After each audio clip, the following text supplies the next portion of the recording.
Long ago, when the world was bright and full of stories, an evil wizard gained the power to touch the face of God.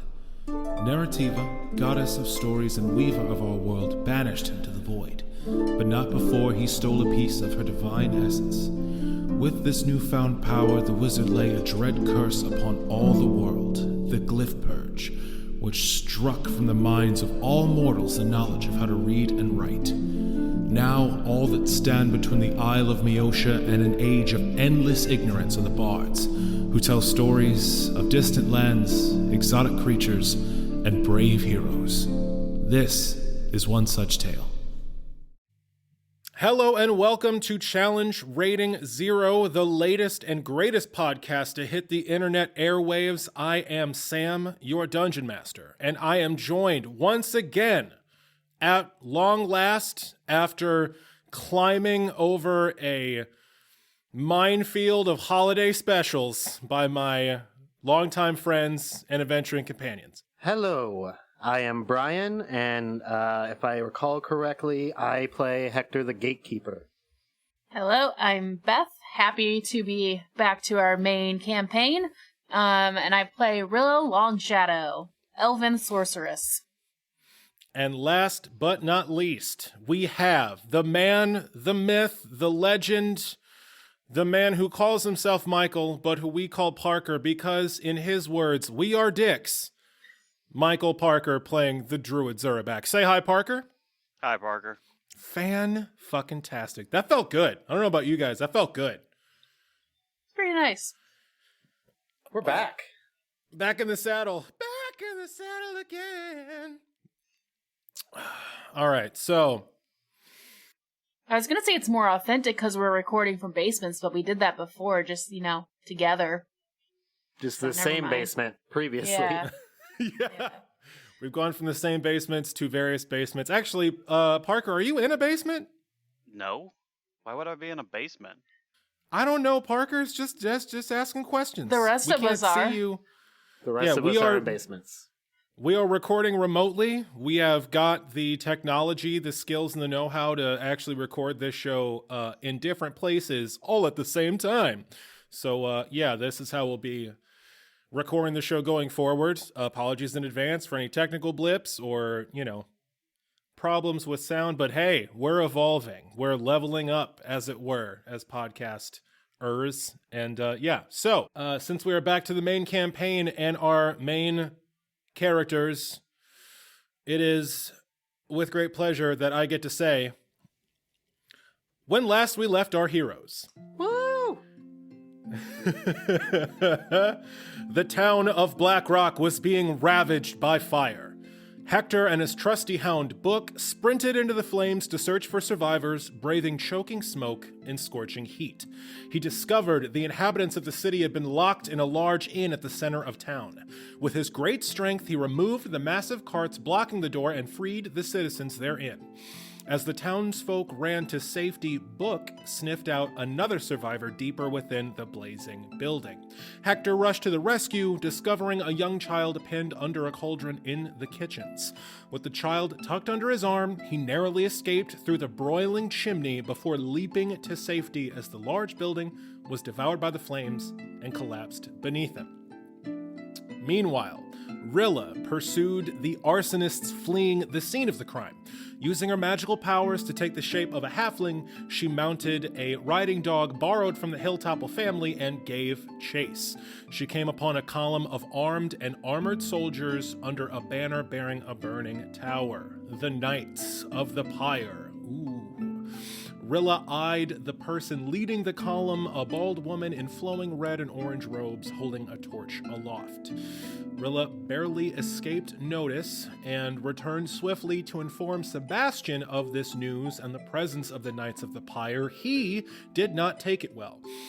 Zurabak, all this time, made his way to the enormous spur of onyx that shielded the town of Blackrock from the sandstorms ripping through the desert and gives the town its name. There he found a bound man raving about the great flame.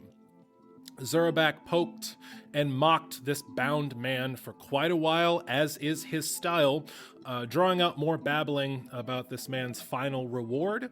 Eventually, Rilla arrived to assist with the questioning, and once again using her sorceress magic to take the form of the leader of the Knights of the Pyre, she got some answers. It turns out this poor soul had betrayed the town, led the Knights to Blackrock, and destroyed every scrap of writing the town possessed. So we join our heroes now. As the town of Blackrock still burns, Hector has just landed on a small outcropping of rock, some 4 stories off the ground, clutching a young child in his arms. Rilla and Zurabak are on the other side of this gigantic spur of onyx, staring down at a bound man. And I believe the bard Sebastian was summoned by Snake unceremoniously and is making his way to Rilla and Zurabak. So, let's start with, I don't know, Hector the Gatekeeper, Keeper of the Gates. We left you on literally a cliffhanger. You are on this small spike of rock. There's barely enough room for you to stand there. You're about 40 feet off the ground. You are holding in your arms a young girl whose face is stained with soot and marred with lines from the tears rolling down her face. She is coughing and hacking at the smoke. So are you. What would you like to do?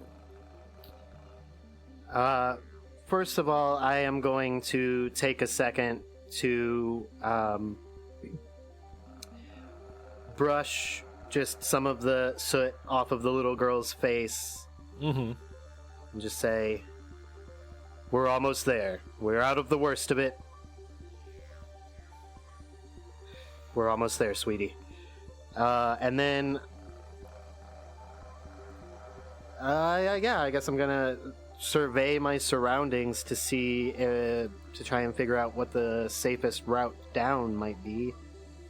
All right, go ahead and roll me a spot check as you scan around you to try to locate a way off of this little spike of rock. 14. Okay, you can see that, for one thing, the closest building was the inn. You heroically leapt from the tallest point of the inn, the chimney, to get on this spur of rock, and then the building collapsed behind you. The closest building to you is like 50 feet away. There are other small, jagged outcroppings of stone sticking out from the large spur of onyx upon which you are precariously perched. Sorry about the plosives. You should be able to, much like a mountain goat, jump from one to the other, but it will be difficult, and there's obviously a chance you'll fall, but you see that you might be able to navigate these little outcroppings and jump your way down with a couple of hops. Okay. Yeah, I am going to fall back on my mountain climbing background here and attempt to jump down. Okay, I'm going to need you to roll me a jump check as you leap from one spur of stone to the next. 18. Oh yeah, you're totally good. You actually skip the first one and just land gracefully on the second one. You just bound over the first one. The girl in your arms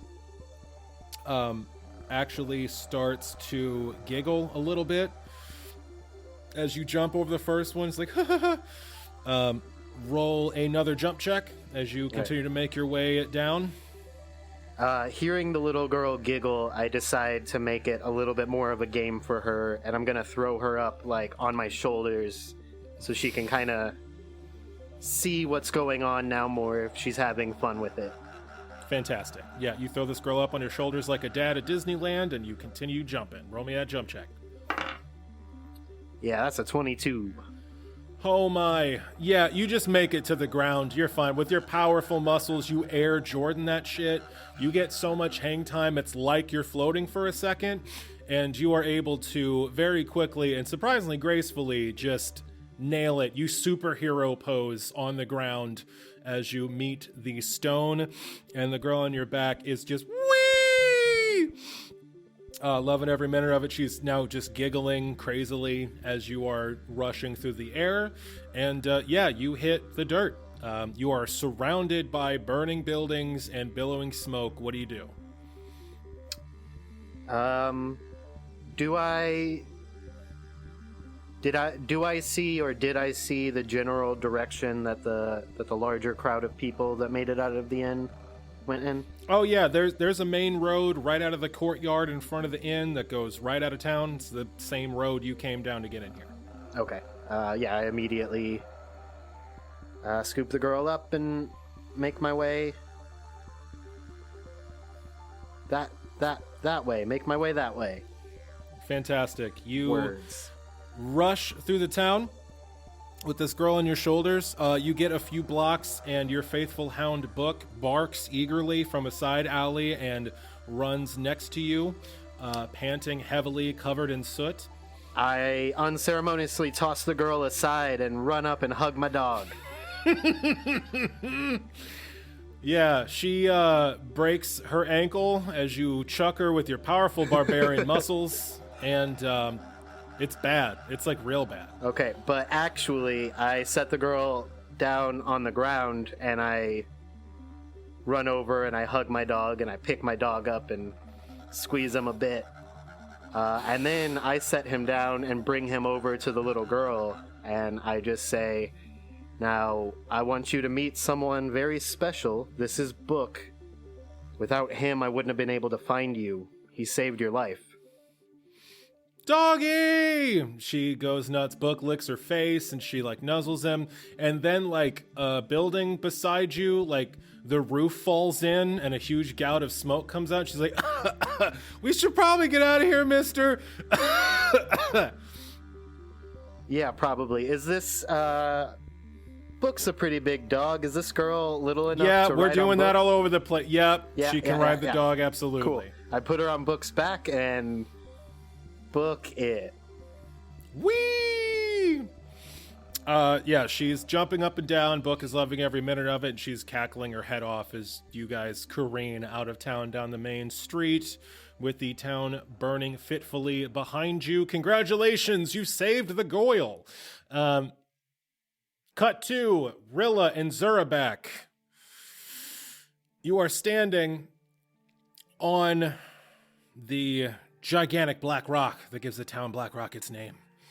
And laying before you, now unconscious, is the crazy bound man that apparently exposed this town to the evils of the Knights of the Pyre in the first place. As you stand there regarding him for a moment, Snake slithers back around a particularly sharp spur of stone and comes to rest at your feet, Zurabak. And just behind him comes the familiar form of Sebastian Weaver, his white hair quite the contrast to the gleaming black stone beneath you. He pops out and says, "Well, Zurabak, your snake bit me very hard, and I can only assume that means that you want something." Oh, yeah.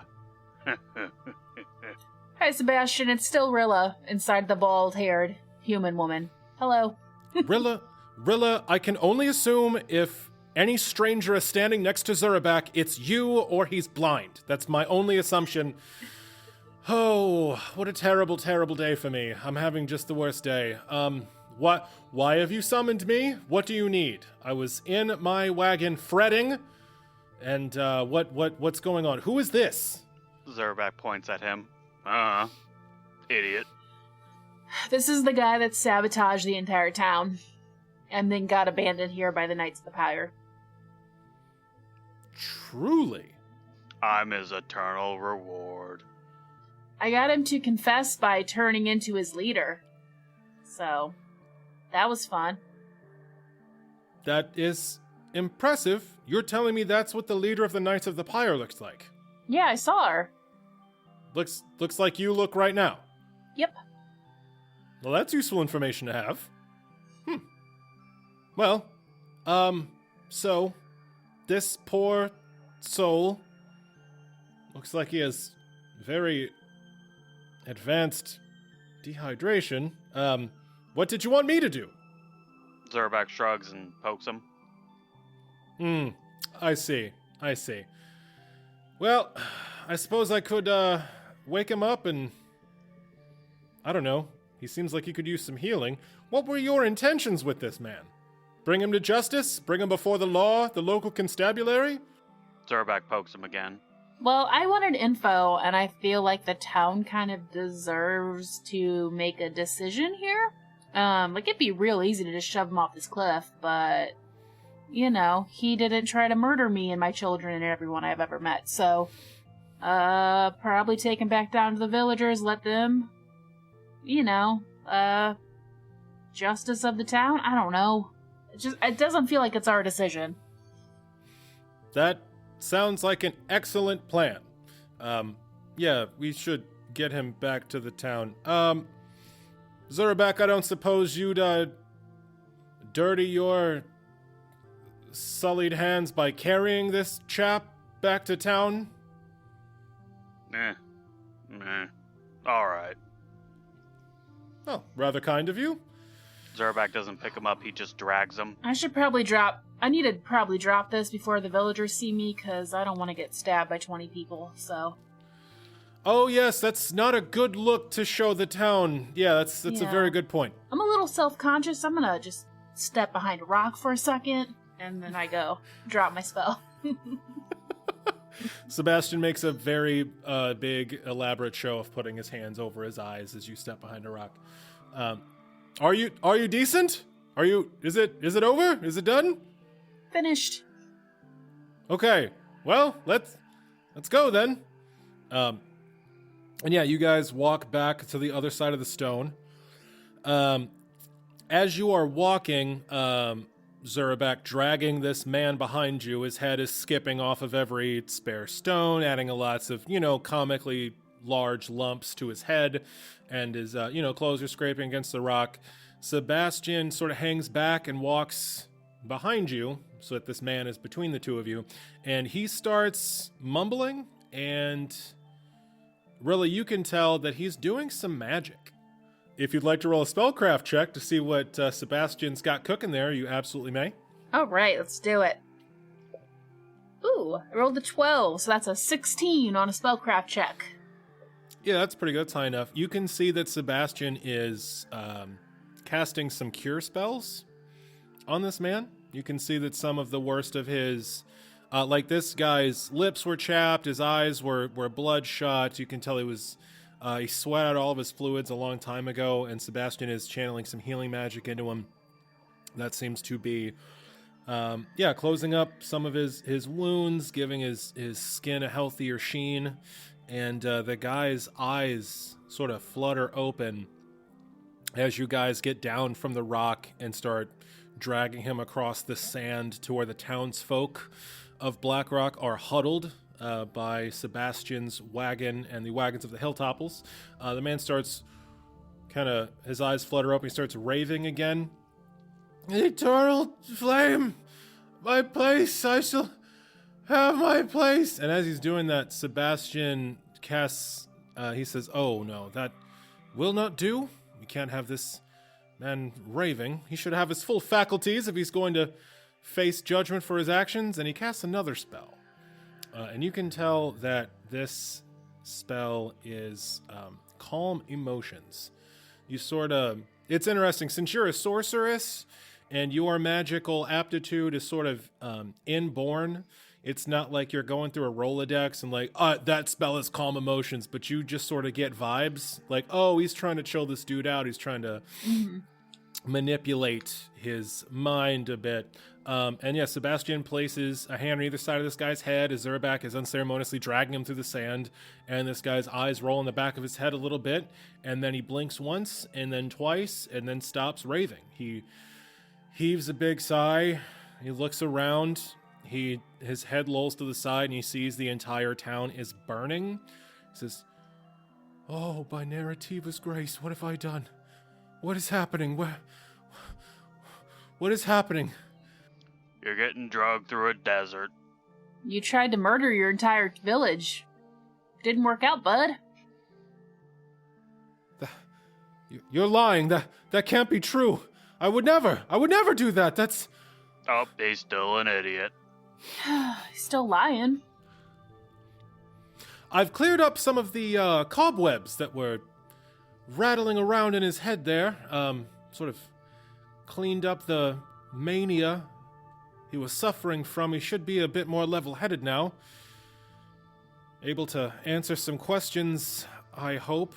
Or at least, I don't know, address his fellow citizens with a clearer mind. And as Sebastian explains this, you all make it to the knot of townsfolk that are standing by the wagons. Good, 100 feet outside of the edge of the town. There is a older woman, a middle-aged woman with a singed wide brim hat and a silver star pinned to her leather vest, who seems to be trying to organize people, doing sort of a head count. As you guys walk up to this group of people, you also see Hector and Book come out of the town, covered in smoke and ash. He's singed. One of his hands is horribly burned, and Book is carrying a young girl. As soon as they come out of the city, a man and a woman rush from the group, the knot of townsfolk, and rush over. Lily, oh my sweetheart, my child, you saved her. And this pair of folks come over to you and say, I can't begin to tell you what this means to me, sir. And this little girl, rushes over and hugs her parents, and they just collapse in a heap of crying. They're just sobbing, clutching each other. I just say, you've got a brave little girl there. She practically saved herself. We owe you... Nothing. You owe me nothing. They sigh and continue weeping, and they just clutch their daughter. You hear the older woman with the star in her vest says, all right now, it's time that we get things in order. Who are you folks? And what the hell are you doing with my brother Oscar? Why is he tied up? Why are you dragging him like that? 'Cause he's an idiot. You mean the guy that sabotaged the entire town and confessed to getting you all drunk and letting the Knights of the Pyre know where you were so they could bar you in a burning town? You mean this guy? Are you saying my brother did that? Oh, yeah. And then they dumped him on top of that cliff up there to die. The man that Zurabak is, I assume, still unceremoniously dragging, sort of writhes in his bonds a little bit. And this man, who's apparently named Oscar, says, June, I don't know who these people are. I don't know what they're talking about. I had a horrible nightmares. Nightmares of fire and burning. I woke up and the whole town's on fire. What in the name of the gods is going on? And he writhes a little bit in Zurabak's grip. And as he does, the brand, that brand of the burning tower, the symbol of the Knights of the Pyre, is visible on the side of his neck. And June, the sheriff, wanders over and says, Oscar, where the hell did you get that mark? Are you with those people? Did you burn down your whole town? Oscar says, I don't know. I don't know what's happening. And June says, you know what? Now's not the time. You're all tied up. That's fine. We need to put this fire out. We need to do this now. We need to do it quick. We got to save as many buildings as we can. The town's still burning. Now, you folks, if what you say is true, you big burly guy, you saved practically every single citizen of my town, and you two weird folks, you may have brought us the guy that did it, but we have to stop this fire now. Now, we're going to the well. We're going to start a bucket brigade going. We got to go to work. Come on now. She claps her hands, and a big group of people breaks off a bunch of grown men and women, and they march into the town to a well, and they grab up a bunch of buckets that are piled up around the well, and they form a bucket brigade. They just start painstakingly grabbing buckets of water and forming a chain, passing them down the line, and throwing water on all of the buildings. What do you all do? Hector takes a moment and then slaps himself in the face a couple times to like get the adrenaline going again, because the pain started to set in once he made it out of town and knew the little girl was safe. And he gets back to work. I think he probably is going to want to try and take a position like in the well. You know, you go over to the well where Sheriff June is organizing the bucket brigade, and you start climbing over like in classic Hector fashion. I'm going to be the center of the action, and Sheriff June says, "Listen, big fella, now I appreciate your gumption, but we got a much better job for you. You see how the fire's spreading out from the center of town? All right? Now, we don't have enough water here to stop it in its tracks. We need to, I hate to say it, knock some of these buildings down to make a fire break, all right? You think you can take that big-ass hammer of yours and go knock down some timbers, blow out some walls, crumble some of these buildings?" It's a maul. And then I grab my maul and I run off to do that. That sounds fun. That sounds super fun. Can you promise not to hit me if I do a little magic? And then I transform into a bugbear and go help. Holy shit. Fantastic. So Rilla Longshadow, you turn into a large, before everyone's very eyes, you turn into a large, lumbering, muscular bugbear, increasing your strength by, I assume, a great deal. And I just turned to Zurabak. "Hey, Zurabak, we're breaking stuff. Come on." Zurabak turns to Sebastian's wagon and starts punching his hand. No, not that way. Over here. 180. Turn 180. We're breaking this stuff. This stuff, Zurabak. Follow Hector's voice. Follow Hector's voice, Zurabak. I'll stay here and guard little Oscar, and it'll be fine. You can go break those things over there. But those haven't wronged me.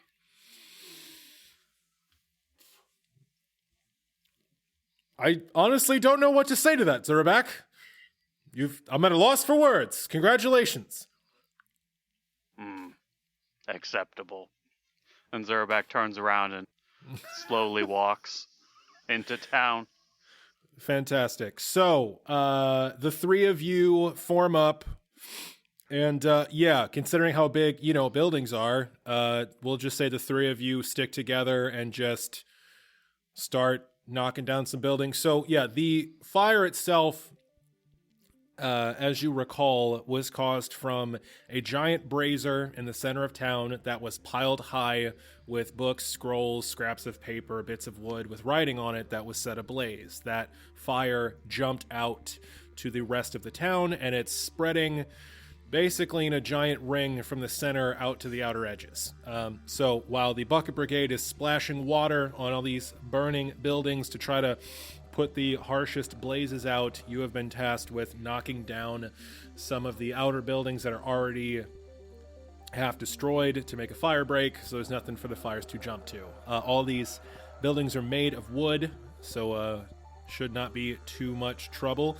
Why don't all three of you roll me a strength check as you guys just start barreling? Hector, I assume you're using your maul.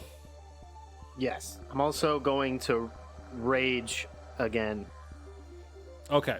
So Hector, the gatekeeper, keeper of the gates, goes into another barbarian rage and wielding his maul starts just going to town like Super Mario on these buildings. Rilla Longshadow, you are a bugbear, a large, buff creature. Do you have the stats for that in front of you right now? Yeah, I made a list of all the monsters you allowed me to transform into, so I have the bugbear page open.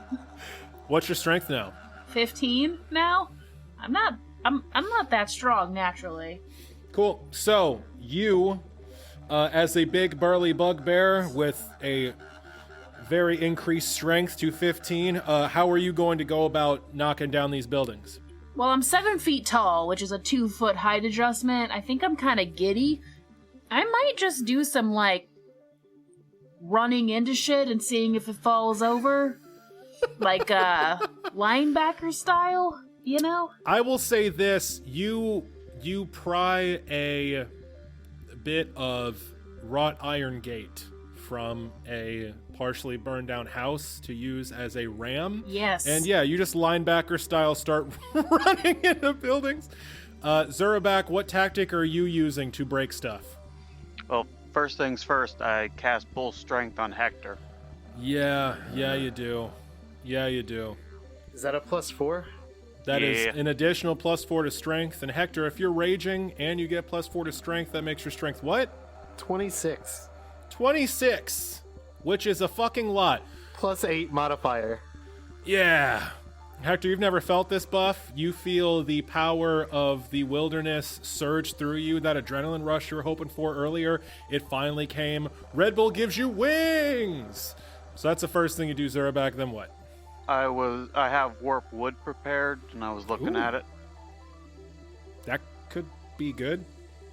Alternatively, my other prepared soften earth and stone. Turn stone to clay or dirt, or to sand or mud. So, probably both of those. No, yeah, that's great. So you walk around behind your friends and you use warp wood to weaken even more the supports and the walls of various buildings. You soften the stone underneath them so that the hard stone foundations sort of sag and give way as they turn to sand and dirt, lining up perfectly these buildings for destruction. So, yeah, Hector and Rilla, go ahead and roll me strength checks. And what did you get on your strength checks?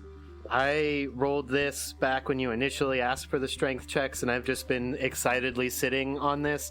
I rolled an 18 on the dice. With my current strength, that is a 26 on my strength check. Holy crow. That's very, very good. That's very high. Rilla, what'd you get? I got an 18, all combined. So. That is also very, very good. Fantastic. So, Rilla, you in this new 7-foot-tall, hulking, muscular form of a bugbear, you wrench free this bit of wrought iron fence. And then I start giggling like a small child, and I just run as fast as I can at a building. Yeah, you run as fast as you can, and right before you get to it, Zurabak starts deeply, gutturally muttering the incantations of a couple spells, and the wood of this building before you warps and weakens. The stone underneath it starts to sag, and you barrel straight through this building. You hammer into one side, you go through a couple of the inner walls, and you burst out the other side, and the whole thing just comes down in a pile of rubble behind you. The whole thing just collapses in with a giant plume of smoke. The fire raging towards you does not have a building now to jump to, and it seems to be working. Hector, the gatekeeper, you swing your maul into the side of a building. You hit the chimney of this building, which sags on the weakened earth. The warped wood, even more brittle, snaps like kindling, and the sound is like a comet hitting the earth. It is this resounding crack that sends shudders throughout the entire home, and you knock this building completely over, and the chimney falls on the building next to it, knocking that one over as well. You get a twofer. And again, you see that these buildings you've knocked down, these partially burned buildings, are knocked down, and this wall of fire coming at you from the town center does seem to stop in its tracks. There's no additional fuel for it to move towards, so it seems like the sheriff's plan is working. And you guys continue on thusly, using your incredible strength and Zurabak's druidic magic to weaken up these buildings and smash through them. This is a great mental image. You make your way in a circle around the town. As you make your way through, sort of on the line of this fire, doing this important work, you can see through the flames that the people of the town are struggling to put out the fire. You're keeping it from spreading, you're containing it, which is good. You're making good progress, but the flames themselves are riotous. They are blazing, they're getting higher and higher, the heat is getting more intense, and you see through the flames the people of the town are sweating. Some of them are collapsing. They're trying as hard as they can to just bail water as much as possible onto the flames, but they are starting to lag. And then you see something weird. You see a tiny gnome with bright white hair, blue eyes, and a hook nose walking through the center of town with his shirt collar undone, his sleeves rolled up, his hands bare, and he looks at one of the buildings that's on fire, and he starts casting a spell, and he claps his hands, and the entire fire snuffs out instantly, leaving behind this enormous cloud of black smoke, which rises up and disperses in the wind.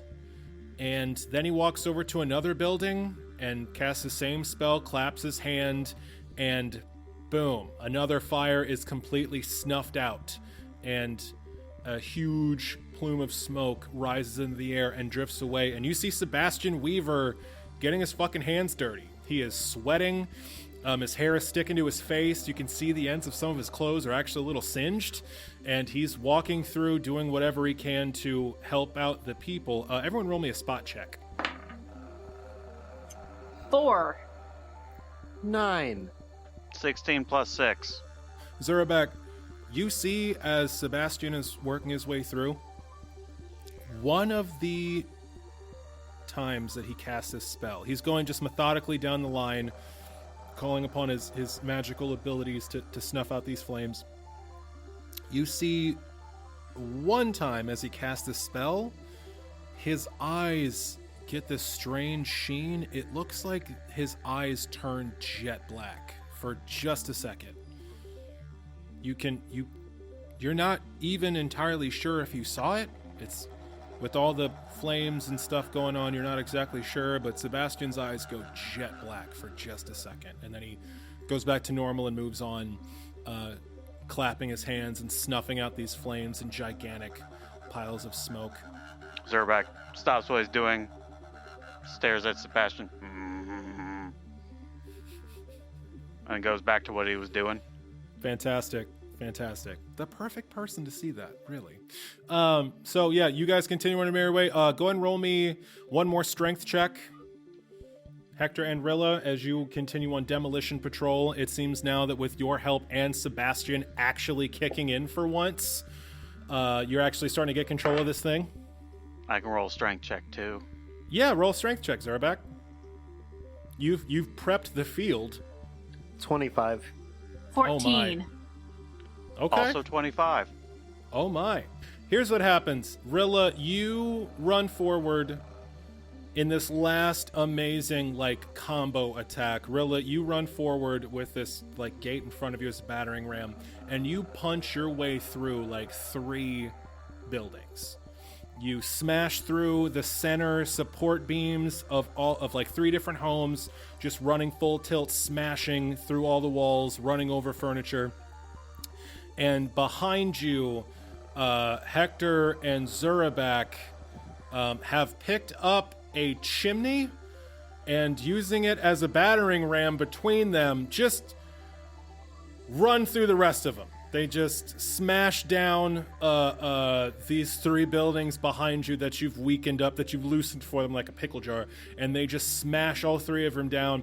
And you see behind you there is a clear line of these half-burned buildings that you've knocked down, and you've saved a good half of the town from this fire. You've trapped the flames in the very heart of this town, and kept the very outer buildings, the homes of the people, from catching on fire. And with Sebastian going through, assisting with his magical powers to snuff out flames as he can, and the townsfolk themselves doing the bucket brigade, pretty soon the fire's under control. It takes a few hours. It's hard work, and it takes all the effort, but after a while, instead of roaring orange and yellow flame, there is just curling smoke and the smell of wet wood and ash everywhere. You are all covered in soot. Your clothes are singed. You're covered in dust, and you are exhausted after all this. But it seems the fire has finally been put out. The townsfolk take place in the center of town, and they just all sag against the well and breathe heavily. What do you all do? I am going to just kind of find a little spot out of sight to tuck myself away, and I am just going to sprawl out on the ground and let, now that the work is done, I can let the adrenaline go and just feel the pain. And I am in a lot of pain. Yeah. My bones are tired. I have been straining my muscles. I basically was given magical steroids to go beyond what I'm actually physically capable of. And now that's all like worn off now, and my muscles are catching up to the strain, and I am burnt badly. Yeah, so Hector, you're the small town quarterback, and you've been after you get that last fucking touchdown. You find a spot between 2 crumpled buildings, and you lay down and just let out a ragged sigh, and your whole body starts shaking.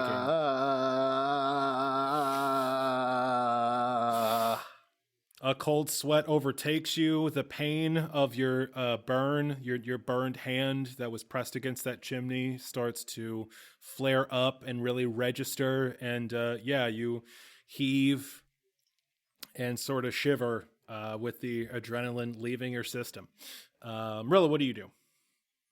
How long would we estimate that this took? Like 3 hours. Okay, well, after the first 40 minutes, I turn back into Rilla, so just FYI. Yeah, that's fine. Okay. You got a lot of work done. Yeah.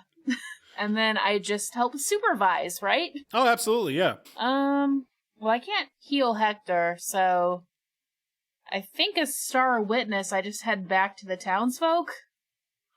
Gotcha. Know? Very cool. Yep. So you head back to the townsfolk, who are now lounging in the center of the town. Sheriff June is there as well. Zurabak, your work is done for now. What do you do? Time to raid their food. Okay, are you stalking through the homes and taking what unruined food you find? Yep, with Snake. Roll me a survival check. 22. Oh, bud, you find... Oh, man. You find inside one of these ruined homes, there was a root cellar that was completely hidden by a fallen wall and completely untouched by any of the fire. You find potatoes, onions, you find radishes, you find all kinds of stuff that shouldn't really be in a desert, but that is, because fuck it. You find this beautiful root cellar. There's even a few bottles of wine down here. It is cool and sheltered and full of food, and Snake just starts gobbling up the few sort of desert mice that have been helping themselves to the food in here. Well, Rilla, you go up to the townsfolk. Sheriff June is exhausted. She's leaning against the well, looking at the town. She says, well, by the gods, that was not fun. Young miss, I cannot tell you how much I appreciate your help. You and your friends have done us a real service. I don't know what would have happened if y'all weren't here. I mean, we all probably would have just burned to death. Yeah, probably. Ugh. I mean, no offense meant, but that was a real rough scene we stumbled upon. Yeah, we are very fortunate that you stopped by. As far as the rough scene you stumbled upon, are you telling me that my brother Oscar confessed that he arranged this whole thing? Yes, he did. Did indeed. And I kind of... Do you want me to actually run her through this, or can we just say I kind of outline what happened? No, yeah, that's fine. You give her the whole backstory. Talk about my new shape-shifting abilities and how I got him to confess and, yeah. She goes wide-eyed and stumbles a bit over the shape-shifting abilities. You saw me turn into a bugbear, so... Well, I'm not exactly comfortable with magic. I was just going to gloss over that, but any means necessary. Yes, ma'am. Yes, ma'am. So yeah, you lay it all out there. Now, I don't know if he actually can't remember what he did. I don't know that he was addled. He definitely seemed out of it, but it could have just been severe dehydration followed by guilt. Or, maybe the fact that he didn't succeed is making him lie. I have no idea. But he absolutely did say that he did this. And the way we found him, it seems very likely that he was abandoned by the people he was trying to do this for. So. Well, he said something about nightmares. He hadn't been sleeping very well of late. I didn't think anything of it, but... Well, let's see. The jailhouse burned down. The courthouse burned down. The city hall burnt down. I guess we'll just have to do this here at the well. Somebody get my idiot brother. A couple people stand up and wander over to grab this guy, Oscar, and they haul him back over still in his bonds. At this point, Sebastian wanders back over, and he just sits on the ground in the dirt, just heaving, exhausted. He looks pale. There's huge beads of sweat just running down his face. You've never seen him this dirty or this tired in the entire time you've known him. He's just like, Hector, do you join the fray? Yeah. I'll come back around this point, and I'll walk over, sit next to Sebastian, pat him on the back just a little bit too hard. Yeah. I get him both some water from the well. I just want to say, seeing that it appears as though a makeshift trial is about to take place, I pull out one of my axes and I just start sharpening it. Is that how they do it in the mountains, Hector? Snow justice. Coming soon to a theater near you, Snow Justice. No justice like snow justice. Oh, shucks. There's no justice like snow justice. That's totally some shit Schwarzenegger would have said. Anyway, Zurabak, do you care? You're just eating food, yeah? Do you want to? Yeah. Okay, fantastic. So this man is hauled up to this group of people, and the rest of the citizens of the town of Blackrock sort of file in behind him.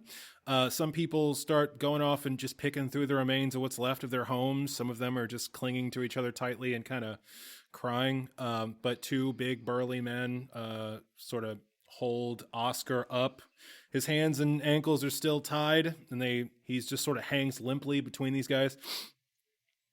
And Sheriff June says, "Well, Oscar, It seems like you're responsible for our town getting burnt to the ground by psychopaths. These nice people who saved all of our lives are telling me that you confessed and that this was all you're doing. I'm looking around at the town that we both grew up in, and I just can't figure why in the hell you do something like this. Oscar looks bewildered. He looks around at all the buildings that are burned to the ground. He looks around at the people of his town, and he's like, I don't know. I had dreams. I was dreaming of a fire. Am I awake? What is happening? I had nightmares, terrible nightmares for days and days. The fires were burning. The runes, the glyphs were making everything dirty, and the fires burned and cleaned everything. And then I woke up and everything was on fire. I don't know what happened. June says, Oscar, are you shitting me? You expect me to believe that you don't remember all this that you did? At this point, Sebastian stands up and says, if you'll allow me, I might be of some assistance. I'm Sebastian Weaver, Bard Extraordinaire of the College of Everspring. Just for the stories, I'd like to introduce my protagonists. This is Hector the Gatekeeper, Rilla Longshadow, and Zurabak, can you grunt? That's Zurabak. Your brother Oscar was mad, I'm afraid. I was able to use some of my magics to calm his mind, but he was far gone. Rilla, you said when you found him he was raving, right? Correct. There may be some truth to his tale that he doesn't remember anything. I'm not too terribly familiar with the Knights of the Pyre themselves, but I know that they are associated with the Church of the Stricken. The servants of the Void. They can communicate with people over long distances through their nightmares, their dreams. They can manipulate people. They can drive them mad. It may be your brother's fallen prey.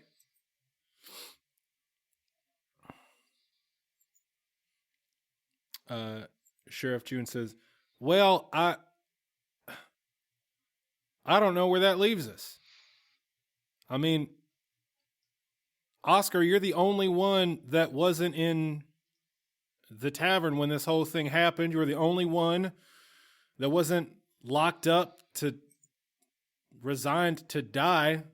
And you got their mark on your neck, Oscar. What the hell am I supposed to think?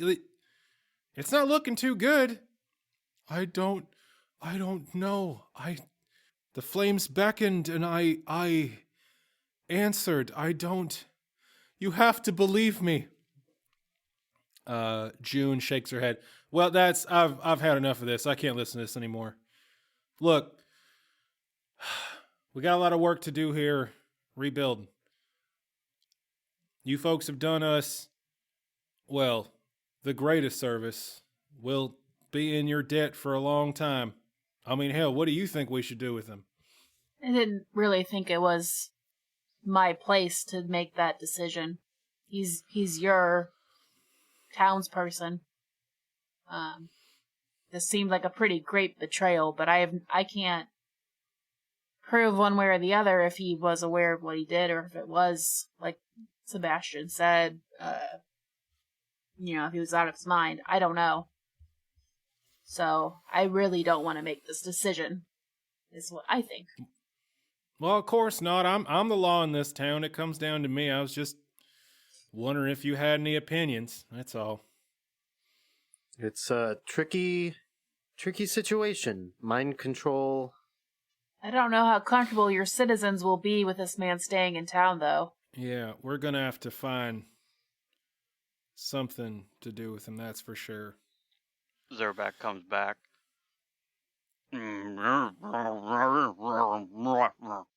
Zurabak swallows. Don't kill him. They wanted him dead.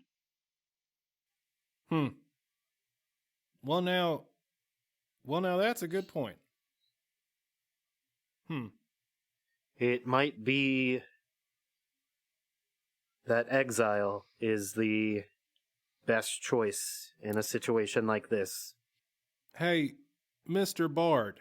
Yes, I'm a bard. Yeah, I know. Mr. Bard, look, you seem to have some sort of knowledge of all these folk running around burning things, the Knights of the Pyre. I mean, you may know more about all this than any of us. Why don't you see what information you can get from them, and then we'll figure it out from there. I assume you folks are traveling on. Maybe, I don't know, he can give y'all some information something to look out for farther on the trail. I know that those knights are still out there, and, well, I'd hate to run into them out in the open. There's a damn lot of them, and they sure like to burn things. I can tell you, I will not rest until I have seen to it that their flames are completely snuffed. Well, Mr. Gatekeeper, I sure appreciate that. I truly do, and so does this town. You know what? Let's turn these frowns upside down. Can we get 3 cheers for these heroes? I mean, for Narrativa's sake, we got a bard and 3 honest-to-God heroes saved our whole town. Hip, hip, hooray! The whole town just goes nuts. Hip, hip, hooray! Lily's parents put her on their shoulders so she can see above the crowd. Hip, hip, hooray! And everyone applauds. Sebastian looks, honestly, a little embarrassed for a second, but he makes an elaborate sweeping bow before the townsfolk. I scoop Book up and hold him up to make sure that he's, like, with us and also receiving the cheers. He pants and smiles. Rilla, how do you do with this level of attention? I think I realize I haven't seen Rutherford in a little bit, and I kind of awkwardly start edging back to look for him. The second you have that thought, Rutherford comes up behind you and rubs against your leg. Excellent. Yeah, I scoop him up. Because he's your familiar. Yeah. There's my sweet fat boy.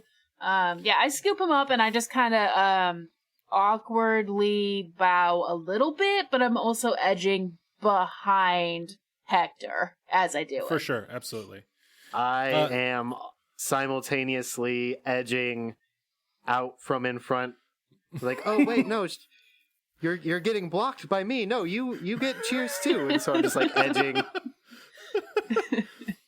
You two do a lovely dance. Zurabak, I assume you just stand there eating a potato. Yeah, I shove another thing in my mouth. There you go. And just sort of stare at him like... I'm starting to have these weird conspiracy theories that Zurabak's actually just a snake. Like full on just a snake. I'm the one that gives the nightmares.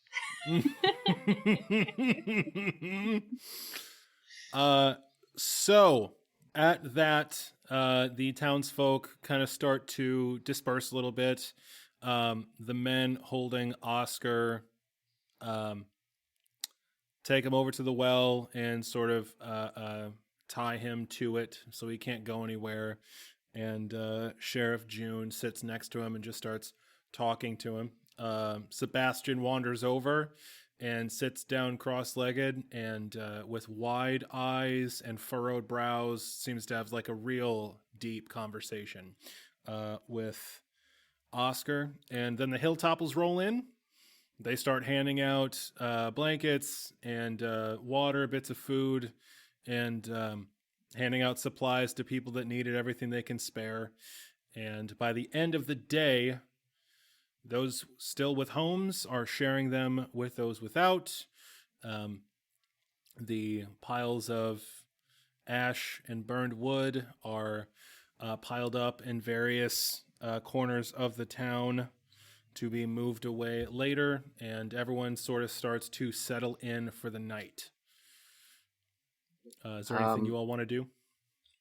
At some point, I would like to kind of try and pull our group, our immediate group, just like off to the side for a discussion.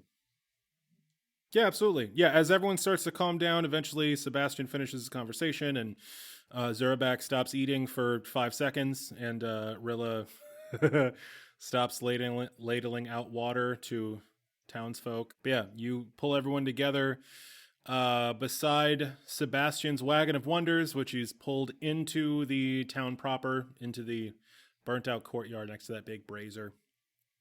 And yeah, you all are standing around the glow from the lanterns hanging off the Wagon of Wonders. Well, that was the worst fucking thing I've ever seen. Zurabak shrugs. I have to admit, I kind of figured everywhere that wasn't our forest was pretty, excuse the term, fucked up. So, still getting used to this outside world. I knew that bad things happened. I've heard the stories, and we've certainly seen things, but whole town. If we hadn't arrived, every last one of them, Oscar too, they left him for dead. They didn't even spare their tool. It's a lot. Yeah, and they're out there, not that far away, right now. I saw them. I know. How big was the force? Oh, there was like 50 of them. Okay, yeah, it's been, a while since we played. Excuse me. Yeah, No, so there are around 50 or so of them.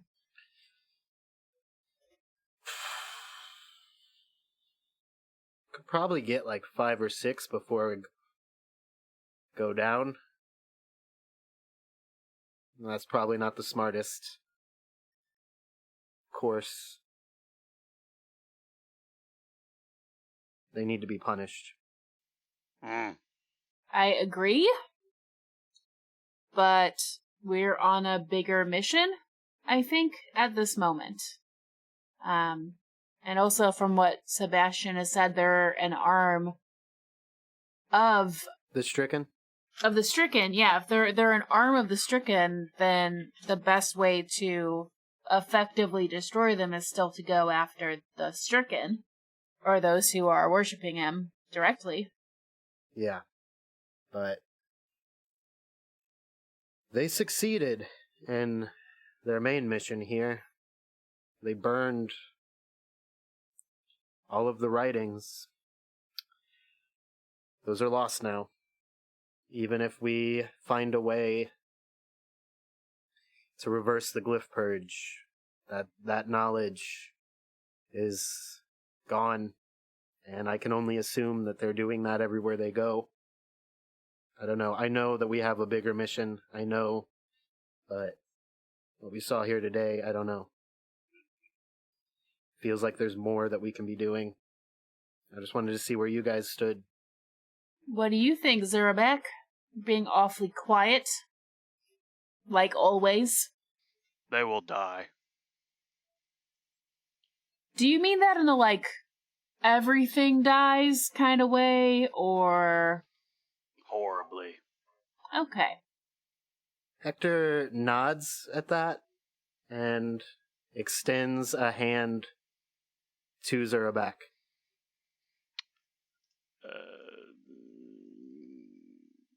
Zurabak uses Cure Light Wounds on his hand. That's good shit. Wow. Hector knows that was big for Zurabak, and so he is going to play it cool, not react, but just give kind of another knowing nod to Zurabak. We did good work today, though. All of us. Sebastian, what the fuck? Don't do it again. Don't do what again? You can see that the whole time you guys were talking, Sebastian was kind of just staring off into the middle distance a little bit. But now just says that don't what? Don't what? I'm sorry. What were we talking about? I was just saying, I knew, you're a bard. I know that you know magic, but you were putting out entire buildings in one go. That was amazing.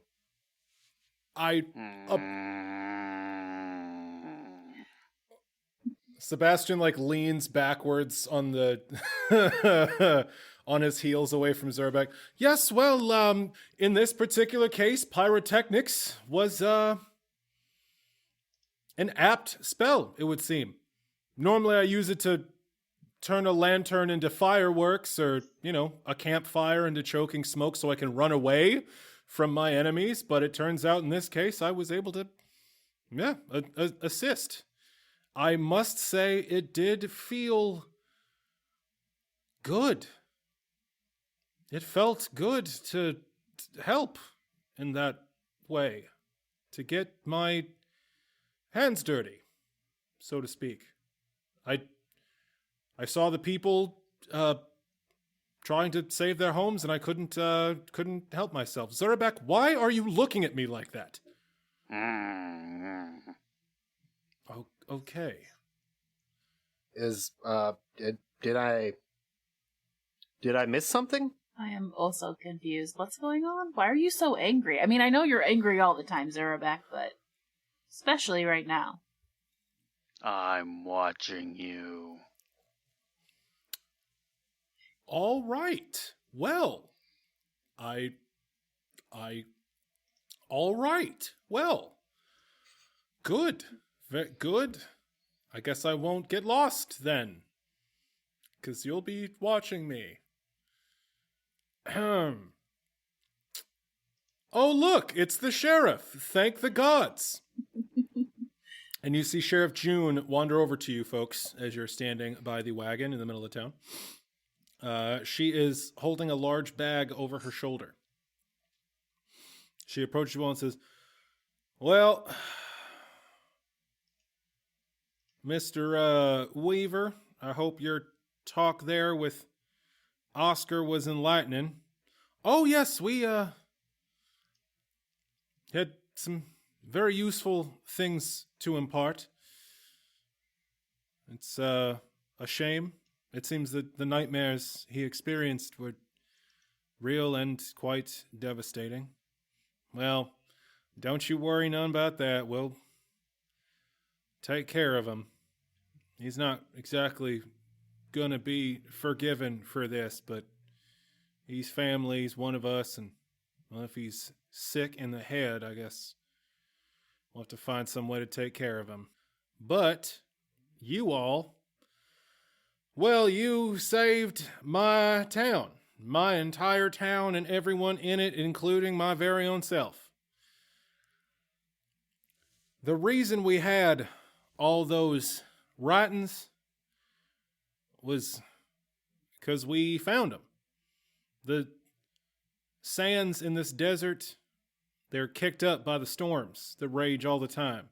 The sand dunes sometimes move like water. They crash and swell and they gather and dissipate just everywhere. Sometimes the things under the sand get exposed. Sometimes for a couple hours, sometimes for a whole day. There are, legend says, whole cities buried under that sand. Not too long ago, a big old building got uncovered in one of the storms. We had a scout out there, laid eyes on it, and we went in and grabbed everything we could We got traders coming through here, bards every once in a while like yourself, Mr. Weaver, and we're good folk. We're followers of Narrativa. We believe in the power of the stories, and we save what we can, every one of us, to give to the bards, to go to the college, and one day read again. We found a lot. Now it's all gone. But those bastards didn't get everything. We found a couple items that, frankly, I think you folks have more than earned. We don't have extra money to pay you for your efforts, but, I think whatever y'all end up doing out there, you can use these a lot more than we can. And she puts the sack on the ground and opens it up and hands you some items. She pulls out a quiver of 20 arrows. It's like, Miss Longshadow, I saw that bow over your shoulder. You might get a kick out of these. I'm not exactly sure what any of this stuff does, but it looked real fancy. And so I thought, maybe y'all know what to do with it. She pulls out one of the arrows, and the arrowhead is shaped like a lightning bolt. Ooh. And it hums with electricity. She puts it back in there and hands it to you. Thank you. Let's see. We got this here ring. Not sure what this does. It sure is pretty, though. And it's just a plain metal band. We found this little bag. Not sure what it does, but it's probably something fancy. I don't know. And then we found this little bead too. She pulls out this little black marble. Sebastian looks at all this stuff, and his eyes get wider and wider with everything she pulls out of the bag. And he waves his hands over this stuff, one by one, and casts a spell. Identify. Says, these are... Zurabak squints at him hard.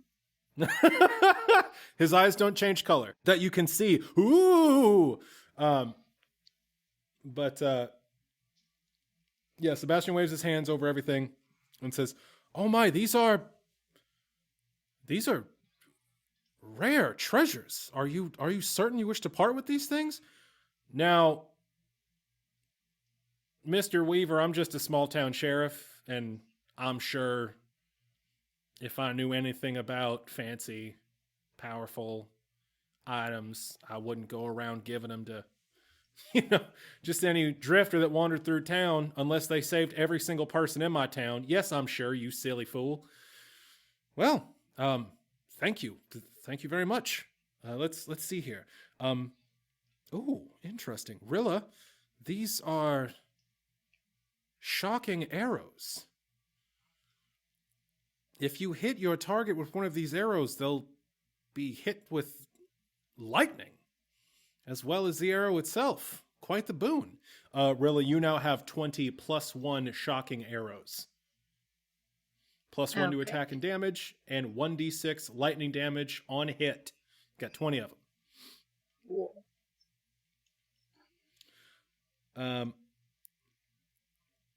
This ring is a ring of protection. Whoever wears it will have a sort of barrier around them that'll turn away blades, arrows, missiles. You have a ring of protection that'll add 1 to your armor class. That's for whoever wants it. This little black bead, this is a bead of force. This is quite rare. If you hurl this at your enemies, it'll, explode, essentially. It'll hurt everyone around it and trap whoever you throw it at in an impenetrable sphere. It's an explosive device and a prison, essentially. And the last thing, the bag, he says, and this, oh my word, a bag of holding. Well, I haven't seen one of these since my university days. By Narrativa's grace, look at that. And he opens the bag and he like shoves his hand in it and then his arm and then up to the shoulder. He pulls his hand out, he sticks his whole head in there. This will hold basically all of your possessions. Thank you. Thank you very much, Sheriff June. This is a very generous reward for something I think, well, at least most of us would have done for free. Your appreciation is noticed, and we thank you. It's like, well, I'm going to get on back to my people. I've got rebuilding to do. Got to figure out what to do with my damn brother. But thank you for bringing him back to us. Thank you for not killing him. Thank you for finding out the truth. And thank you for saving us. If you ever find yourself in Blackrock, well, you got your run of the place. Oh, and Mr. Zurabak, the Johnsons saw the mess you made of their root cellar, and they wanted me to tell you, you missed the jerky. And she throws out a gigantic, like, head-sized bag of beef jerky at your feet. That's from Blackrock with love. I look at Snake and just shake my head at him. Well, we wish that we could stay and help rebuild. Unfortunately, we will have to move on, but good luck. And Hector throws out a hand to shake hers. She shakes your hand firmly. Blessed are the protagonists. And if y'all ain't protagonists, I don't think I've ever seen one. Rilla kind of like bows a little bit, and I mean, I'm going to ask if this is an acceptable prayer pose for a follower of Narrativa, because Rilla is one. I want to do like an open book hand motion as like a prayer, like a... Oh, that's fucking beautiful. Yeah. So you start like with that. like palms together in prayer, Yeah. and then you fan them open like a book. That just gave me chills. That is fucking amazing. Okay, cool. So I do that at her, because that is my god as well. So, or goddess. Yep. She returns the gesture. Okay. Yeah. And she, I'm sorry, Zurabak, did you want a heartfelt moment with the sheriff? No. Fantastic. She leaves. Yeah. And so, if there's nothing else you all want to do, you have these magic items, which you can divvy up however you want. Whoever wants what. Obviously, the arrows are probably for Rilla, but yeah, you have a ring of protection +1. You have a bag of holding, and you have a bead of force, sort of a one-time use bubble grenade. I can't wear armor, so that ring of protection is very appealing to me, but, if someone else wants it, I do have an extra magic thing I get just because you guys literally don't have a use for arrows. Yeah. I was going to say, like, I could find use for the bead of force. I don't carry a lot, and obviously, like, as a barbarian, I have high strength, so carrying capacity is not generally an issue for me. But as a frontline fighter without much in the way of armor, the ring of protection interested me the most. Well, then you should have it. I'll just stay back. And I guess I could take the bead of protection. That still feels very rangy, archery. The bead of force? Force, excuse me. If Zurabak doesn't see a need for it, if you're cool being the one who has a giant bag of holding to carry around. You could put the 10-foot pole in it! Or a new one, I guess. The 9.5-foot pole? Yeah. That'd be cute. No. Aw. Zurabak doesn't trust the bag. Zurabak, Yeah. that's a shame. I just had a mental picture of how much awful shit you could put in a bag of holding. So this is a bag of holding. It'll die. It's true. This is a bag of holding type 3. So the bag weighs 35 pounds. It can hold 1,000 pounds Ooh. of stuff. Zurabak, what are you interested in? Nothing. You don't want anything. Zurabak's got a pet snake and the magic of the wilds. Well, I can't carry much. I guess I'll hold on to the bag of holding, and if anyone has a need for it eventually, I'll happily give it to them. But I don't carry much. My strength's the lowest, so I'll just... we can kind of use the bag of holding as a group item yeah. as well. Yeah, I'm cool with that. Keep excess equipment in there. Yeah. You know what we should keep in there? The grimoire. I don't know about that one, because... Can you put weirdly... I don't know. Is it magic? Sebastian has it in his. Oh, that's right. Okay. Yeah, Sebastian has his own bag that's deeper than it should be, that he keeps the book in. Okay. I forgot that Sebastian had... He's had a bag of holding this whole time, that motherfucker. You divvy up the magic items. So, Hector, you now have a Ring of Protection +1. You get a +1 deflection bonus to your armor class. Rilla, you have a bag of holding type 3. It weighs 35 pounds. It can hold 1,000 pounds of gear.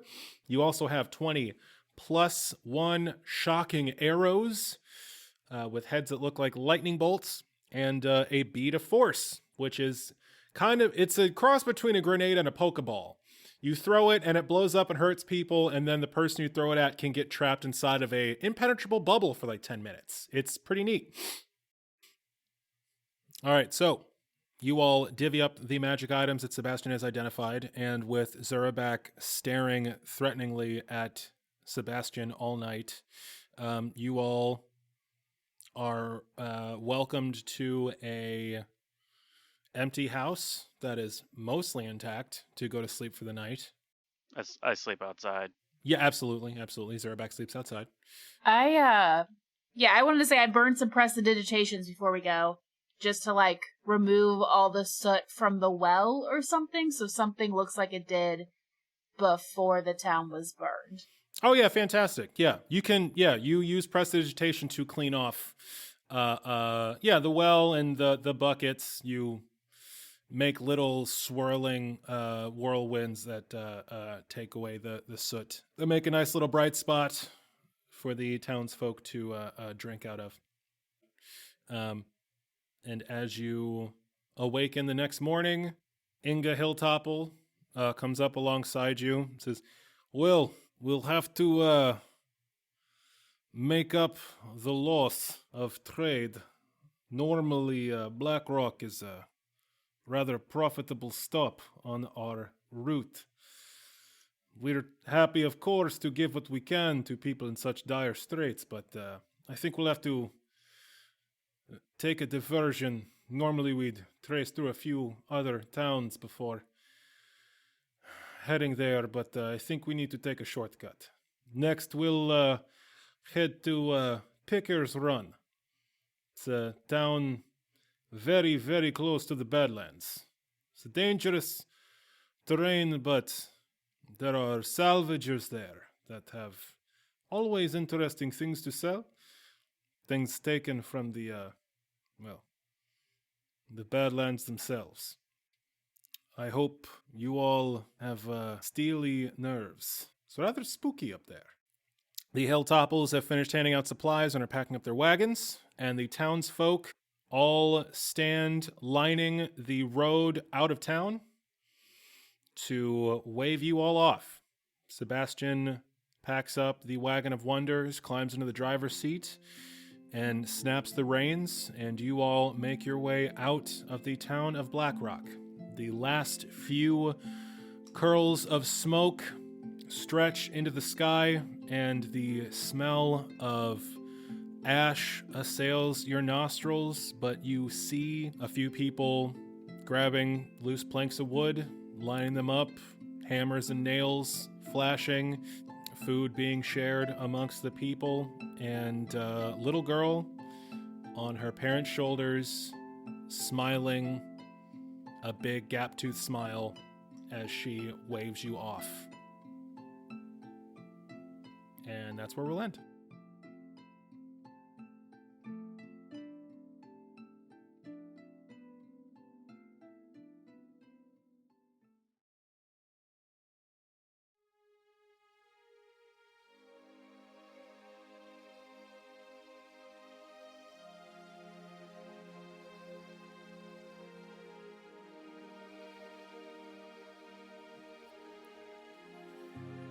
Hello and welcome to As the Dice Turns, the podcast after the podcast, where we take a deep dive into our player characters' motivations, their fears, frustrations, their psychology, and try to get a deeper understanding of them as people. In this segment of the show, we like to ask each of our player characters a question and try to glean some deeper truth about them. The question we have for this episode is, what is the last nightmare you've had? That is the question for today. What is the last nightmare you've had?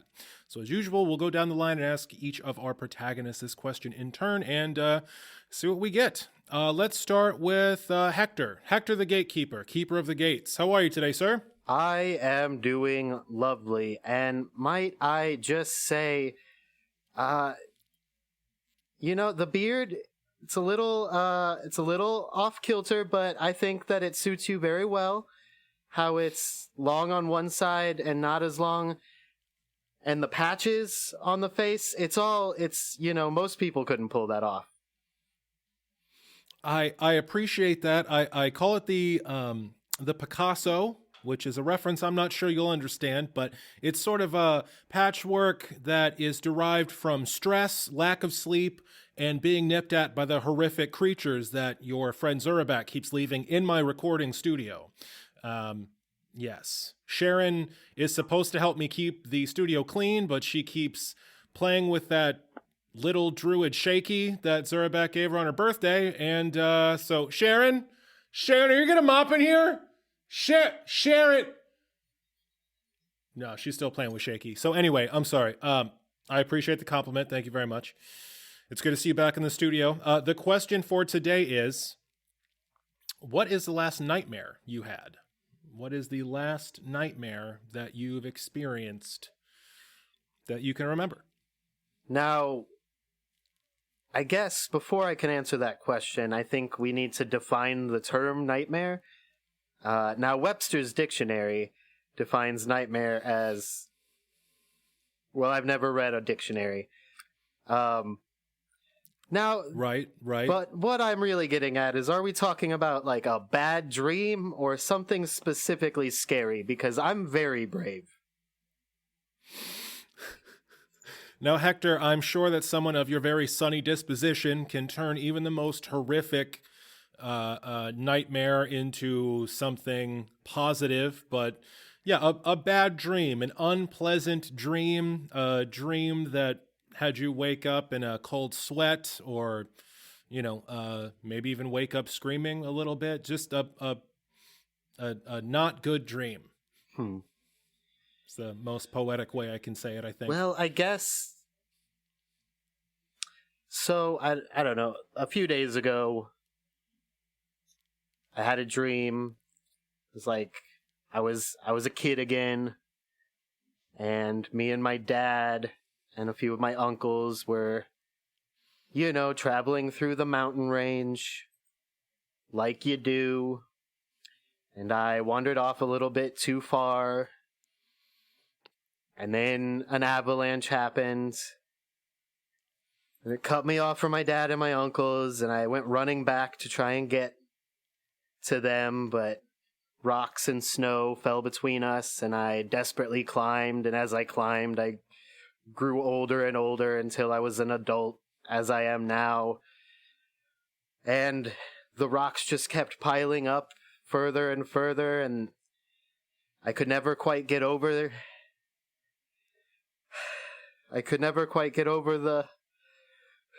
pile of rocks, and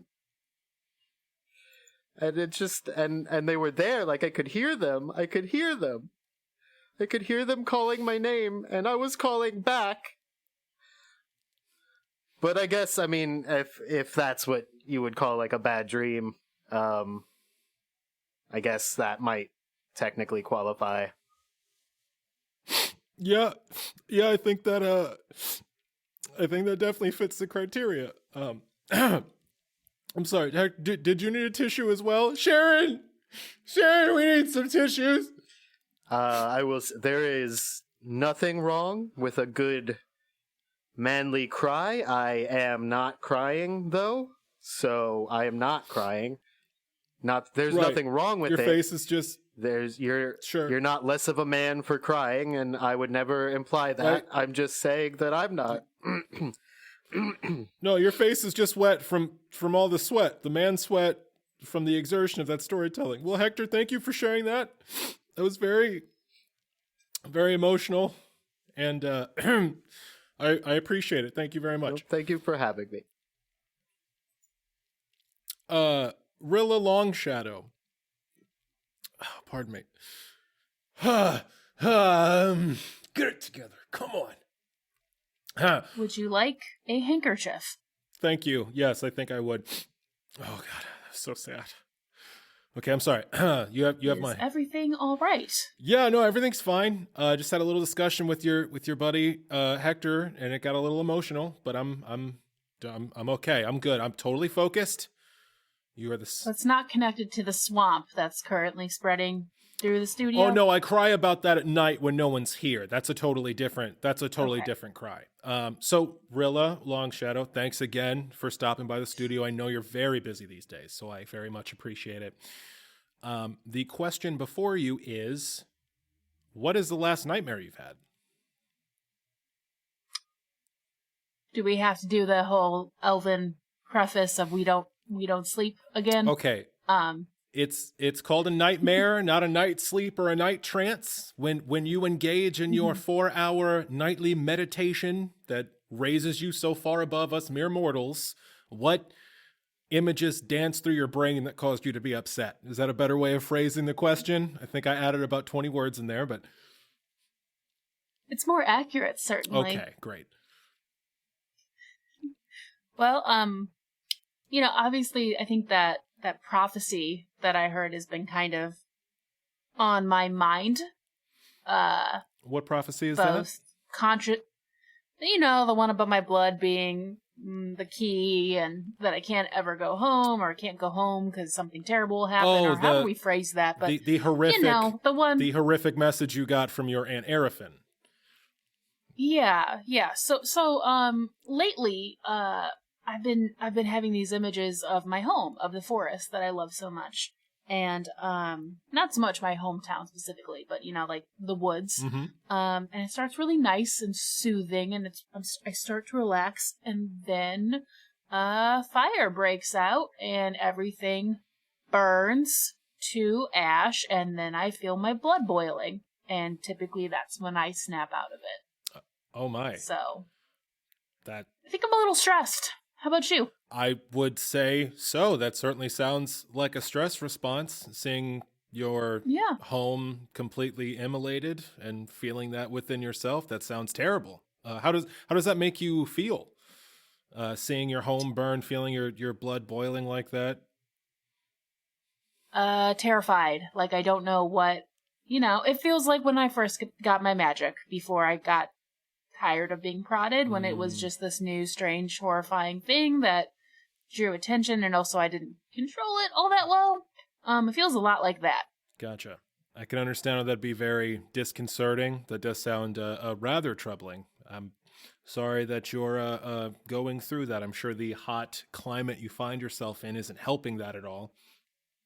No, I do not like this desert. Well, we can only hope that you'll be out of it soon enough. Well, thank you very much for that answer. It's the sort of honesty our listeners always appreciate. Thank you very much, and hopefully we'll see you next time.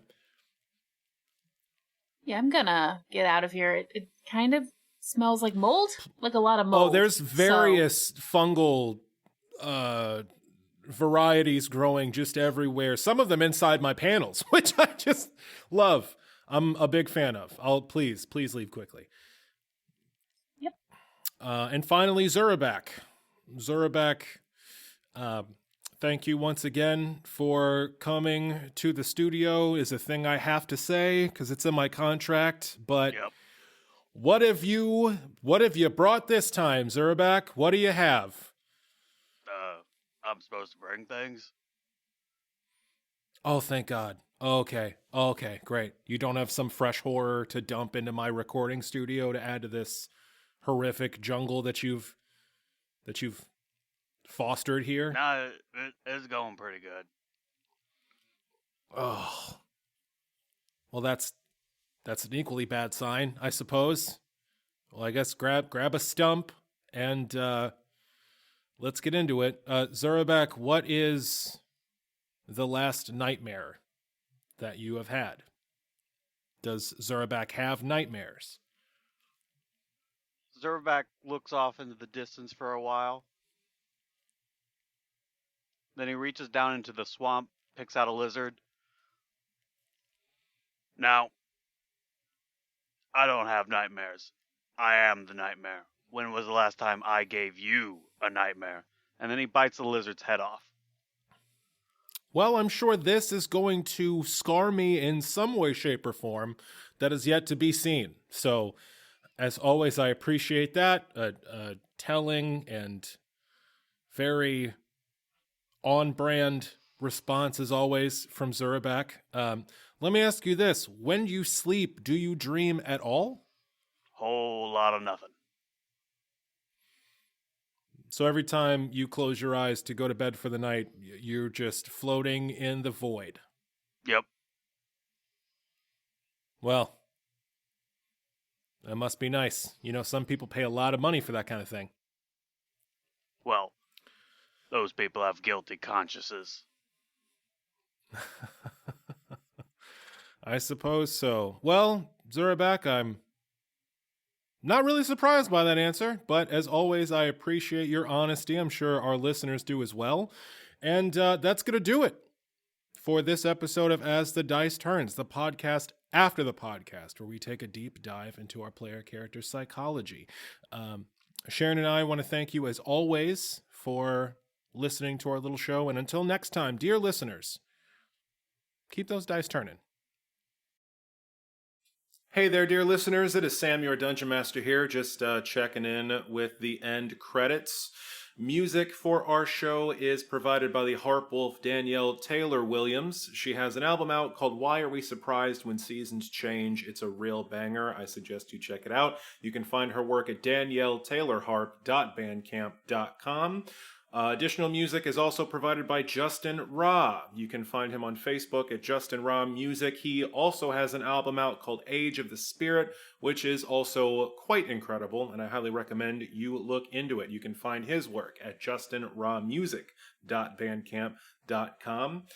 If you would like to follow the show, we are on Facebook at Challenge Rating 0. We are on Instagram at Challenge Rating 0, and we are on Twitter at Challenge_ZER. The letter O. If you'd like to follow Beth, she is at Dragon N Distress. That's Dragon, the letter N Distress. Brian is at Dalabrack, Dalabrack. That's a weird one. It's an old D&D character. Don't ask. You can find me at Horace Kemp 3, HORUSKEMP 3. If you would like to reach out to us to provide an As the Dice Turns question or just let us know what you think of the show, you can email us at challengerating0, that's challengerating, the letter O, at gmail.com. If you send in an As the Dice Turns question and we like it, it will be read on the show and answered by our heroes, so feel free to reach out. Also, we don't ever ask this, but if you are enjoying our story so far, if you'd like to go to Apple Podcasts, give us a review. Make sure to subscribe to us and whatever feed you're listening to us in. It certainly means a lot. If you'd like to share an episode, maybe tell your friends about it. We are just a bunch of dummies from St. Louis trying to make the best show we can, and we've been overwhelmed by the reception that we've had for this show, and now that we're back up and running, we would certainly appreciate any of our listeners out there just telling a buddy about us, any nerds in your life that might appreciate it. Just, spread the word. We will be back with another episode 2 weeks from now. That will be January 10th. And we have a bit of a surprise in store for you, dear listeners, so make sure you check that one out. Thank you so much for listening. I hope that you're all staying safe. And, we'll see you next time.